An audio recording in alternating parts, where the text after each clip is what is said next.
Hello, everyone, and welcome to the Newton Public Schools Alumni Association podcast. Today, here we have Matthew. Matthew has graduated from Newton South a few years ago and is currently an alumni. So, Matthew, why don't you go ahead and introduce yourself quickly for us? Sure. I graduated Newton South High School in 2020.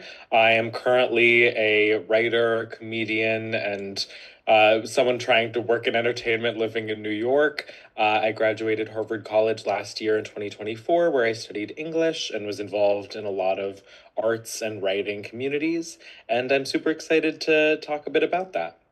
Sounds good then. Well, I guess starting off with your experiences in high school and how it might have connected to your experience in college and even beyond. How do you think your high school life, like the clubs that you were engaged in, or the activities and maybe courses that you took, maybe how did they impact what you decided to do right now?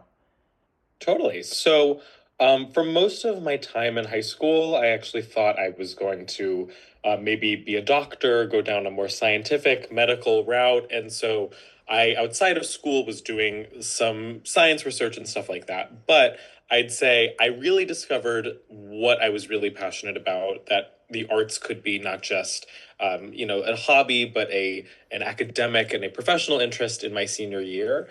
Prior to then, I had been super involved in the speech and debate team, which was incredibly helpful for finding community and also beginning to do work as a writer and a performer. That was super exciting. And then in my senior year, I took Mr. Weintraub's film studies class as my English elective. My senior year was during COVID, the end part of it. And so it was definitely a non Mm. traditional end to high school. But when I had all that time, all of a sudden in the spring of that year, I was able to really focus on watching Wow. movies, which was Okay. not something I had really spent a lot of concerted time doing in a serious way. And taking that class absolutely introduced me to the study of film and of that type of visual media in a more academic way. And that's something I've continued to do in college and after. And so, yeah, those were hugely important experiences. Speech and debate as an artistic endeavor, and film studies as an academic one. Wow, amazing. So I guess film studies, the course that you took was mainly kind of your watershed moment for, damn, movies are really interesting and I kind of want to do them in the future. So you also mentioned that you were engaged with the speech and debate team. So would you mind elaborating a bit what specifically, speech events or debate events you do in the team and maybe how each of them helped you? Sure. I started as a freshman doing public forum debate. I did that for a whole year. I even went to camp, like to do debate stuff after my freshman year. But then I sort of realized that that was not exactly the environment I was looking for. I like had a lot of fun learning about those different topics and doing the actual debating, but the sort of culture around it and the actual activity of it was not something that was as interesting to me compared to speech, where I got to hone an individual performance and focus on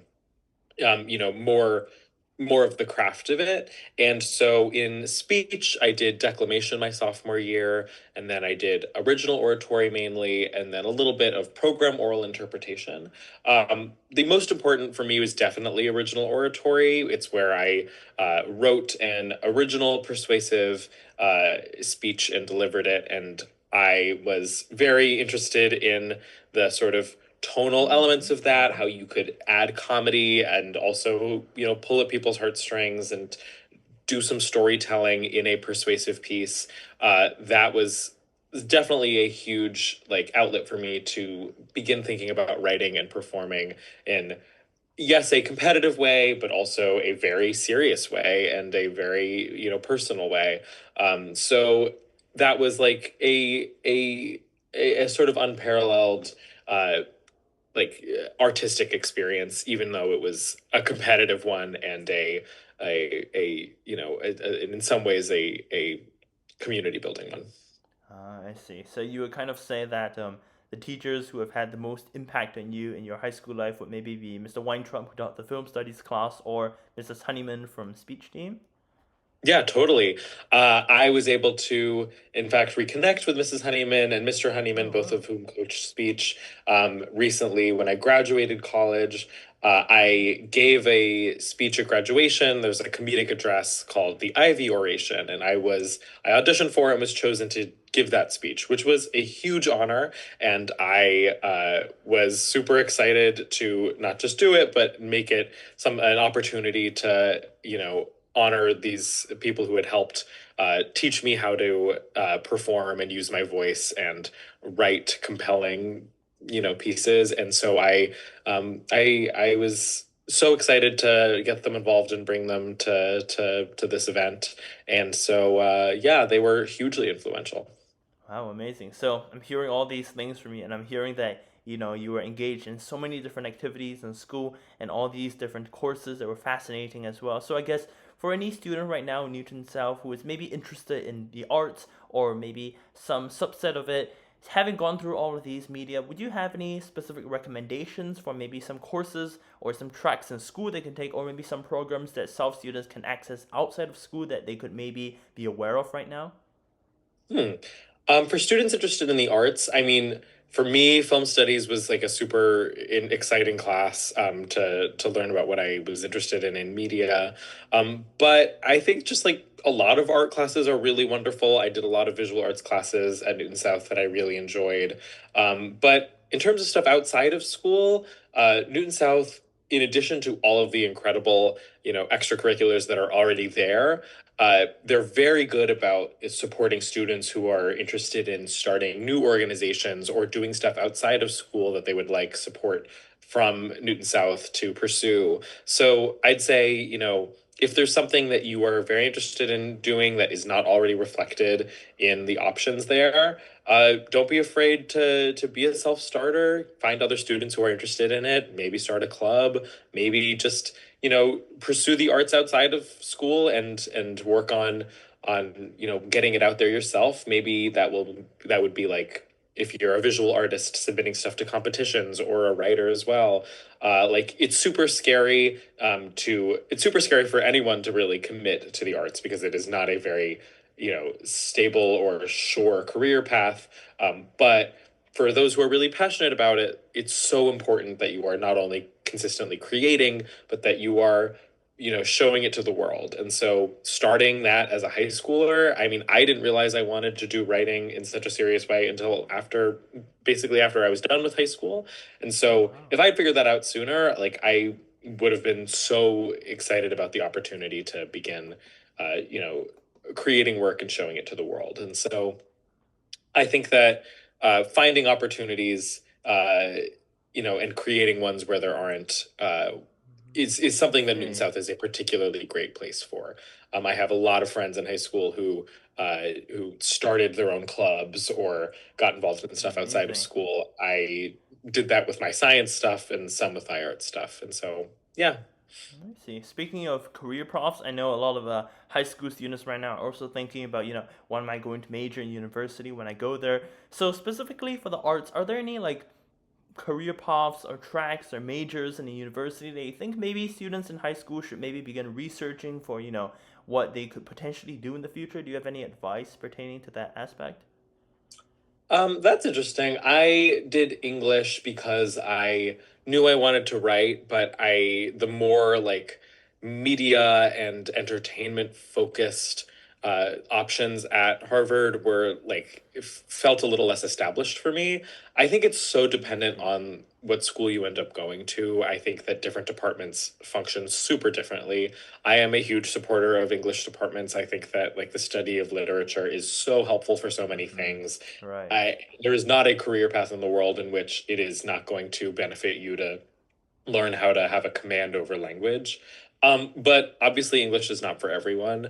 And so I'd say I don't have a really specific recommendation other than like once you have an idea of where you're going to school, talk to as many students as you can who are studying similar things and and see what sort of experience you're interested in. If you want to be in a very established department, like I was interested in being in with the English department, that will grant you opportunities and they'll probably have more funding. But if you're in maybe a newer department or something that is like smaller, you'll have definitely more options for creating your own path I see. and uh, choosing more what your course of study might look like. So it'll be different for everyone depending on the school you end up at. I see. So you kind of have to do a lot of research for the school, but I also know that, when you do research for a university pertaining to, different departments or what school life would look like, there are just some things that maybe just wouldn't compare to just visiting the college or having a lived experience inside the college. So I guess specifically in your case for Harvard College, what are some things that you felt were unexpected to you that you maybe did not find in your research when you actually entered Harvard and began to live there? Hmm. I mean, my freshman year it started during COVID during 2020. And so like everything was unprecedented. We all I lived through see. it. We all remember that it was like, you know, nothing was like it had been before. And so like there was no expectation that I came in with because I knew it would be like that. But Okay. the Harvard as a school is very extracurricularly focused, especially for students who are passionate about the arts, but kind of for everyone. The Uh-huh. sort of culture around what you're doing outside of classes is even in stuff for a lot of students more important than what they're doing in their classes or even pre-professionally. For me, I got involved with a bunch of different arts organizations, most notably the Hasty Pudding Theatricals, which is the oldest currently running theater company in America, which sounds crazy, but Harvard is just so old, so it's in theory possible. And Okay. I was able to write a show with them and perform in three of their shows every year. They do a student written, student produced, student performed comedy musical, and it plays for 40 shows in Cambridge and then on tour.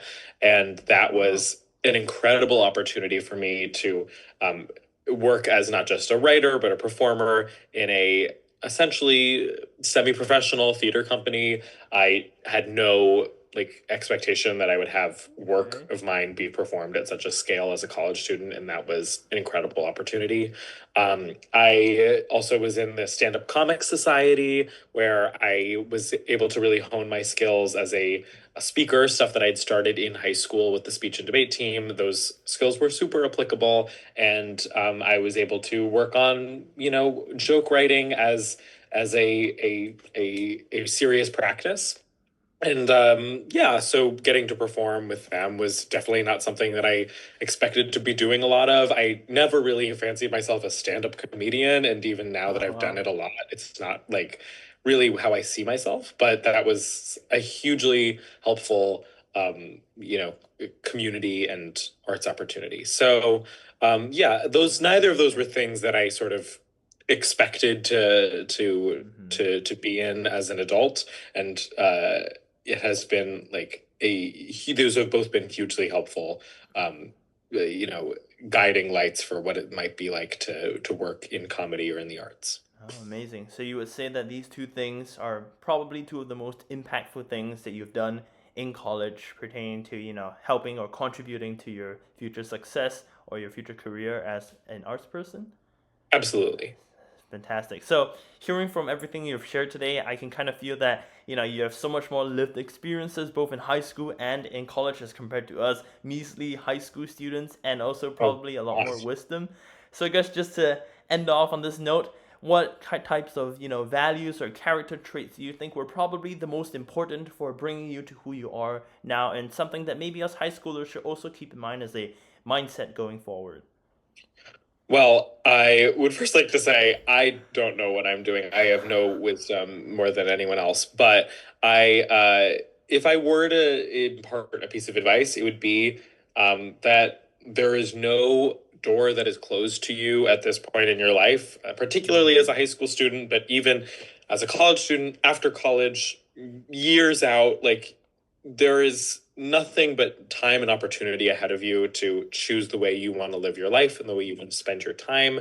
And so don't like feel boxed in by anything. I did not realize that I wanted to be a writer until, basically after I was done with high school. And even that is still early compared to a lot of people I know in college who really didn't figure out what they wanted to be doing until later, or still don't know exactly what they want to do, but have been living fulfilling and exciting lives, even without such a Ah, set path I forward. see. So I'd say like don't put pressure on yourself to plan your life. Obviously, it's so important to have goals and have things you're working towards. But if you don't know exactly what your passion is now, that's okay. I did not for a long time. And, you know, there is no, there's no, point of no return, um, especially as a high schooler. So, yeah, I'd say keep every opportunity, open and pursue everything that you're interested in. Meet as many people as you can, learn about as many different, you know, lifestyles and communities and career paths as might potentially be interesting for you. And yeah, don't close yourself off to things that are unexpected. I see. So it's kind of a stay engaged, try out different things, and kind of find what you kind of click with in order to find things in your life. Well, then, Hmm. thank you so much for joining us today, Matthew, and to all the viewers today for tuning in. Thank you so much for listening, and I will see you all in the next podcast.